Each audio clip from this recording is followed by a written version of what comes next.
俄罗斯憋不住了，把特别军事行动改成了战争。这意味着什么？乌俄战场，乌军对亚速海的打击还在继续，在1周之内重创90艘俄罗斯船只，平均每隔112分钟就有一艘俄船受损。乌东俄军的后勤与克里米亚彻底完蛋了。乌军这样做的目的是什么？战场之外，俄罗斯导弹零部件的重要来源竟是日本。北约对波罗的海的防空承诺尚未履行，美伊之间的冲突愈演愈烈。霍尔木兹海峡现状究竟是什么？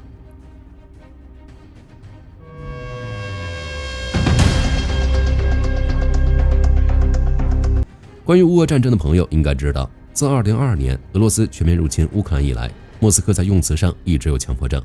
谁要是敢在俄罗斯国内公开说这是一场战争，那对不起，长达数年的牢狱之灾在等着这位勇士。在莫斯科眼里，这是特别军事行动，他们需要用这个词粉饰太平，假装一切都在掌握之中。不过最近这段时间，克里姆林宫发言人佩斯科夫开始频繁地在公开场合将特别军事行动称之为战争。克里姆林宫为什么不装了，非要把入侵改成战争？在火力军看来，这个词汇的变化意味着莫斯科宣传风向的掉头。根据乌克兰反虚假信息中心负责人安德烈科瓦连科的评估，这波舆论造势实际上是克里姆林宫为2026年秋季可能到来的新一轮动员以及更多的限制措施提前做准备，目的就是为了让俄罗斯民众在心理上接受这些操作。毕竟都是战争了，限制多一点也很正常。火力军想对那些至今还抱有幻想，试图在俄罗斯国内躲避兵役的人说一句：留给你们跑路的时间真的不多了。科瓦连科也发出了紧急警告，奉劝那些不想去前线当炮灰的俄罗斯人，现在立刻马上想尽一切办法离开那个国家。根据前线的真实统计，一名毫无经验的俄罗斯动员兵被送到顿巴斯或者哈尔科夫前线后，平均存活时间只有15到30分钟。这个时间可能连前线的战壕长什么样都没看清，就被物理超度了。泽连斯基也证实，情报显示俄罗斯正在准备新一轮动员浪潮，目标至少是数万人。俄罗斯嘴上天天吹着胜利就在眼前，身体却诚实的准备拉更多的人去前线，这本身就是对他们最大的讽刺。后续如何发展，大家可以期待一下了。乌俄战争之上，俄罗斯南部与克里米亚的后勤彻底崩盘了，每隔112分钟，乌军就击中一艘俄船。之前我们聊过，乌克兰无人系统部队在3天内摧毁了35艘俄船，给影子舰队造成了毁灭性打击。现在这个数字还在上升。7月12日，波罗夫迪在电报上宣布，乌克兰的无人机和海上无人艇部队又在亚速海底精准命中了14艘俄罗斯舰船，其中包括10艘大型油轮、4艘运兵轮渡。从7月6日到7月12日，在短短的1个星期时间里，在亚速海方向，乌克兰无人系统部队一共重创了90艘各类俄罗斯船只。如果把这个数据再细化一下，平均每隔112分钟就有一艘俄罗斯的油轮、拖船、轮渡或干货船在亚速海的爆炸声中燃起大火。亚速海本来一共也就只有大约120艘俄罗斯船只在活跃，这一下被干掉了3/4。马蒂亚尔得意地调侃道：“影子油轮舰队正在肉眼可见的缩减，克制海峡的交通看起来已经彻底瘫痪了。”这波密集的空中和海上打击产生了一连串的连锁反应。根据路透社从俄罗斯粮食出口行业拿到的情报，由于乌军的无人机在亚速海天天开 party， 俄罗斯官方已经被迫紧急宣布暂时暂停通过顿河、亚速运河的所有航运。不仅如此，俄罗斯这边防务部门也通知各大航运公司，克制海峡正式对民用船只关闭，而且根本没有说明什么时候能重新开放。这一下麻烦就大了，俄罗斯1/4的小麦出口都是通过亚速海运往世界各地的，海峡一封锁，货运直接归零，粮食送不出去，钱包直接变薄。这只是一方面，重点是俄军前线后勤也崩了。在此之前，乌军通过打击克什大桥、克里米亚的陆路后勤枢纽，让该地区面临极其严重的燃料和物资短缺。巧的是，克里米亚还要负责乌南俄军的后勤，乌军这波袭击直接一箭双雕。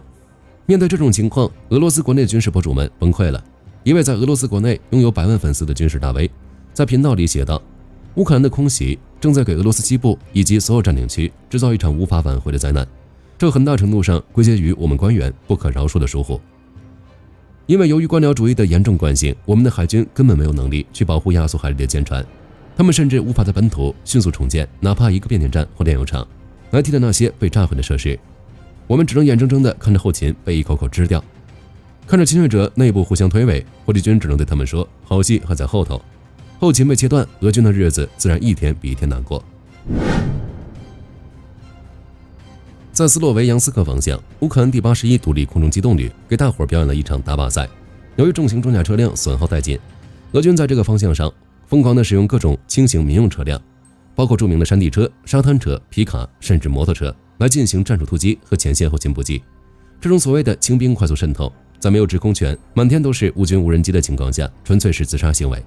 第81旅的士兵没有跟他们客气，在短短4天的时间里，利用精准的炮火、地雷和自杀无人机，乌军一共在公路上报销了整整60辆俄军轻型运输工具。现在前线的俄军就要考虑一个问题，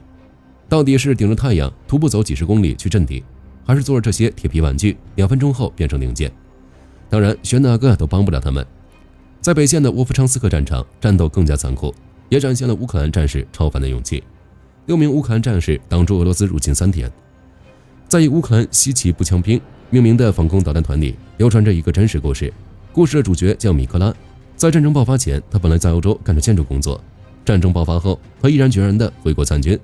在通过层层选拔加入防空导弹团后，他甚至主动请求去最艰苦、最危险的步兵分队服役。米克拉说：“这是一个经过深思熟虑的决定。我回来就是为了确保战争造成的破坏不会蔓延到其他乌克兰温暖的城市和村庄。”在2026年3月初沃夫昌斯克防守战中，米克拉和他的5个战友奉命死守一个极其关键的掩体阵地。很快，他们的阵地被成群的俄军发现，大批俄军端着枪包围了掩体，开始不间断地往里面投掷手榴弹。在狭窄的掩体里，手榴弹爆炸的冲击波是致命的。米克拉和战友们展现了极高的战术素养，他们迅速搬来木枪和泥土，在入口处设下防爆路障，挡住了绝大多数弹片。在2次爆炸的短暂间隙里，米克拉冲出掩体，反手向外面的俄军扔出去了几枚手榴弹。剧烈的爆炸和满天的烟尘把俄军给炸退了回去。但俄军在撤退前，在避难所唯一的出口处布置了一个阴险的陷阱，1枚反坦克地雷，上面额外绑了大量的塑料炸药，并接上了长长的比克福德导火索。只要乌军士兵冲出来或者触发了引信，整座掩体就会被瞬间炸塌。米克拉在硝烟中冷静地观察，硬是用极其强大的心理素质，在废墟里找到了那根隐藏在土里的电线，并成功解除了地雷。随后，恼羞成怒的俄军调来了迫击炮，对准这块阵地进行饱和轰炸，还派出了10几架 FPV 自杀式无人机进行俯冲攻击。在没有地面支援、弹药所剩无几的情况下，米克拉和他的5个兄弟硬是在这个掩体里坚守了3天3夜。最终，在乌克兰大后方无人机的掩护与精准投送补给下，这6位勇士不仅奇迹般的全员无伤，还顺顺当当地完成了防守任务，全员安全撤离。不过，在敬佩乌军勇气的背影后，有些残酷的真相也必须揭露出来：日本成了俄罗斯导弹的来源地。纽约时报发表了一篇调查报告，美欧对俄制裁网里有一个极其巨大的灰色后门，这个后门居然是日本。自实施制裁以来，美欧一直声称彻底切断了俄罗斯获取高端芯片和高科技零件的渠道。事实上，莫斯科生产的 K-101导弹与无人机的高精密零部件一天都没有断过。纽约时报引述了多位美国情报官员的证词，俄罗斯军事情报总局辖下有一个神秘的部门第20总局，多年来一直在日本东京建立了一张隐蔽的地下采购网络。这些情报人员以外交官、商务代表，甚至是俄罗斯航空东京员工的身份作为掩护，在日本那些高科技企业周边活动，专门采购精密机床、半导体、高级电路板和通讯元件等敏感的军民两用物资，拿到货后再通过中亚、中东等不透明的第三方国家秘密倒手转运回俄罗斯的军工企业。俄罗斯选择日本的原因很简单，日本虽然有完善的高科技产业，但在法律层面上缺乏一套类似欧美那样严密高效的反间谍法制，而且至今都没有设立一个专门的独立的外国情报机构，这让俄罗斯间谍在东京活动时基本上是如鱼得水。根据乌克兰政府对回收的俄军导弹残骸的精准测算，在乌克兰战场上回收的俄罗斯导弹和无人机中，90%都含有日本制造的零部件。2026年5月，俄军用一枚 K-101导弹击中了基辅的一栋住宅大楼，造成了多名民众死伤。乌方技术人员在废墟中清理导弹残骸时，再次在核心控制模块里发现了一块完好无损的日本制电子元件。虽然这1年来，乌克兰政府多次向东京方面呈送了详细的外交照会，连带在战场上捡到的日本芯片和电路板实物清单一起拍在桌子上，要求日本加强出口管制。但由于民间物流网络的不透明以及法律制度的落后，这个漏洞至今都没能完全堵死。如何切断这条向俄罗斯输血的灰色供应链，依然是整个世界必须共同面对的课题。北约方向，北约对波罗的海的防空承诺至今都没有实现，波罗的海3国只能自己救自己。3年前，在维尔纽斯峰会上，北约曾宣布了一项战略，将要在波罗的海3国实施轮换防空系统部署，以此来给这些直面俄罗斯威胁的前沿国家提供不间断的空中保护伞。然而，3年过去了，这项承诺在现实中几乎成了一张白纸。据立陶宛国家广播电视台的调查，所谓的轮换部署在执行过程中已经被严重缩水成了短期演习。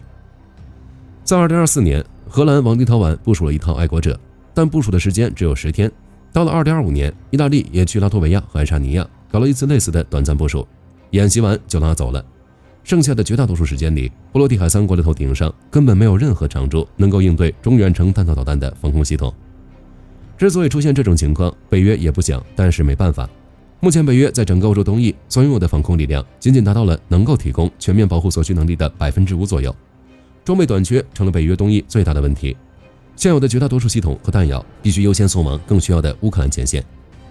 在最近的北约峰会上，北约领导人默契地不再提起防空轮换部署这事，而是换了个套路，将波罗的海任务的地位从空中警务提升到了防空。这点我们之前也聊了，赋予欧洲盟军司令更快的开火权和资产调配权。面对现实，波罗的海国家只能选择自己救自己。立陶宛额外砸下8亿欧元，专门用来紧急采购雷达、近程拦截器和反无人机装备。但根据初步测算，想要在2035年之前建立起一套能真正看好家门的防空网，立陶宛这一个国家至少需要砸进去50亿欧元。这对于一个小国来说无异于天文数字。在波罗的海国家忧心忡忡的时候，波兰的外交部长希克尔斯基在接受采访时表示，我们对俄罗斯并不感到恐慌，但我们非常重视他们的威胁。美国之前向波兰发出警告，称俄罗斯可能在波兰边境制造武装挑衅，以测试北约第5条集体防御的决心。希克尔斯基认为，俄罗斯没有资源和手段来真正攻击波兰，未来最多只敢在边境组织一些假期行动，或者派遣几架无人机来试探，试图通过这种混合战争手段来吓唬北约国家，逼大家停止对乌克兰支持。波罗的海3国大概率也是类似的情况。中东方向，美伊冲突进一步加剧，霍尔木兹海峡再次成为战场。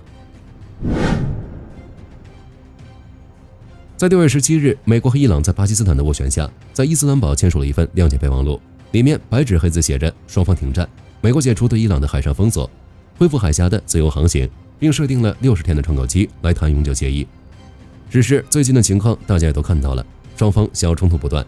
7月初，伊朗伊斯兰革命卫队开始用快艇和岸防导弹频繁炮击通过霍尔木兹海峡的商船。在7月10日，美国政府发出最后通牒，要求伊朗必须在7月11日之前公开宣布无条件开放霍尔木兹海峡，并做出正式的书面承诺，停止对一切商船的炮击。面对美国的说法，伊朗的强硬派选择了死磕。在7月12日晚上，革命卫队的快艇再次向一艘正在通过海峡的国际商船开火。紧接着，德黑兰方面宣布，霍尔木兹海峡即日起正式关闭，禁止任何交通工具通行，直到另行通知。就在伊朗宣布关闭海峡的几个小时后，美国中央司令部在特朗普的直接授权下，发动了7月以来规模最大、手段最狠的空袭，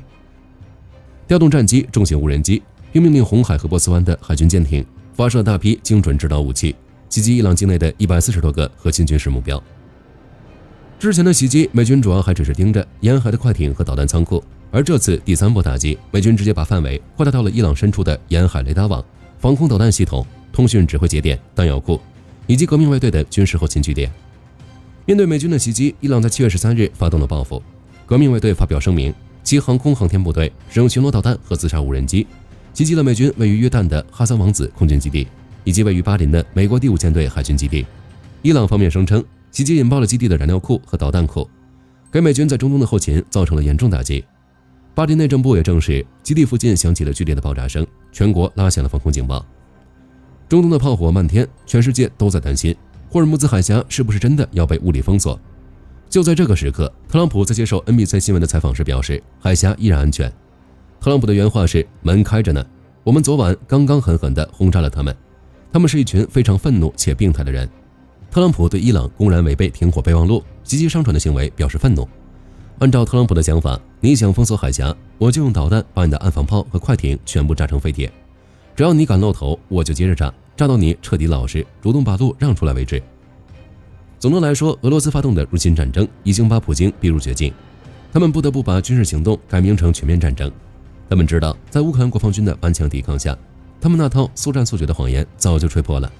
只能靠国内的强制动员来勉强维持残喘。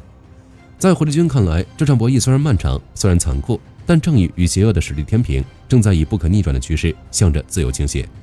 接下来我们拭目以待。本期视频到这儿就结束了，大家觉得在后勤被切断的情况下，乌南俄军还能撑多久？可以在视频下方留言，大家一起讨论。最后不要忘记点赞关注，我是狐狸军，下期见。好的，各位观众朋友们，我们频道一直在聊真实的军事资讯和武器装备，后台也经常有朋友问有没有值得推荐的入门级模型。今天就和大家分享一款近期接触到的产品。首先，它的外形还原度做得相当不错，比例准确，武器上的一些关键细节和标识也都有体现，材质也说得过去，拿在手上有不错的分量感。其次，它具备一定的可动性，对于理解基础操作原理有一定帮助，让它不仅是个静态摆件。综合它的做工和可玩性来看，价格确实比较亲民。